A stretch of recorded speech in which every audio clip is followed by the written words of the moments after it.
আমরা যখন বলি চাঁদাবাজি করবেন না, আপনারা চুলে হাত দেন কেন? আপনারা মাথায় হাত দেন কেন? আর যদি এটাই আপনাদের কথা হয় তাহলে বলুন জাতির কাছে, সে সাহস হতো নাই। আমি বক্তৃতা লম্বা করতে চাই, এটা জামাত ইসলামের জন্য নয়, এটা দেশের জন্য আজকে প্রয়োজন। উই নিড এ চেঞ্জ, পরিবর্তন আনতে হবে এই দেশে, এবং সেটা পজিটিভ পলিটিক্স। পজিটিভ পলিটিক্স, অন্যকে গালি দিয়ে রাজনীতিতে মানুষের হৃদয় অর্জন করা যায় না।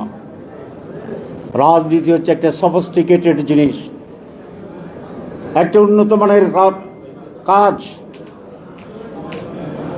এখানে গালি আসবে কেন? এখানে মিথ্যাচার আসবে কেন? এখানে অন্যকে দাবি দেওয়ার জন্য হিংস্রতা এবং শক্তির প্রয়োগ হবে কেন? এই সকল কিছুই তো আজকে বাংলাদেশের প্রধান সমস্যা হচ্ছে রাজনীতি। আমি এই জাতিকে আহ্বান জানাবো,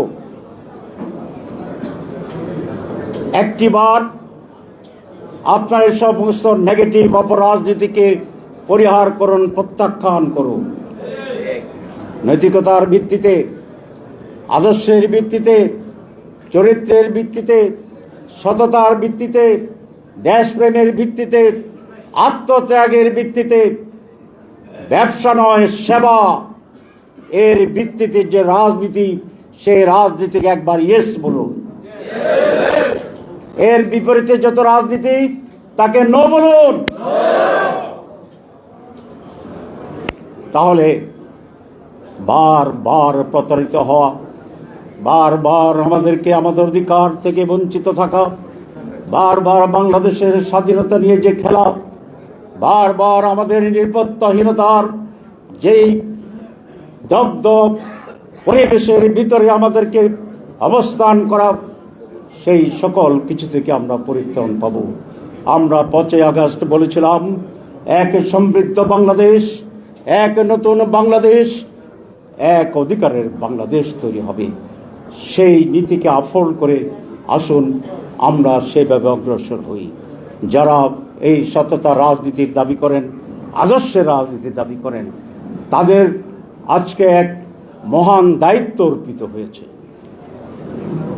মানুষ আমাদেরকে ভালো বলছে, আমাদের মিটিং আসছে, দিস ইজ নট এনাফ। যতক্ষণ না সত্য তার দৃঢ় ভিত্তি নিয়ে প্রতিষ্ঠিত না হবে, ততক্ষণ আপনাদেরকে ঘুমানো যাবে না।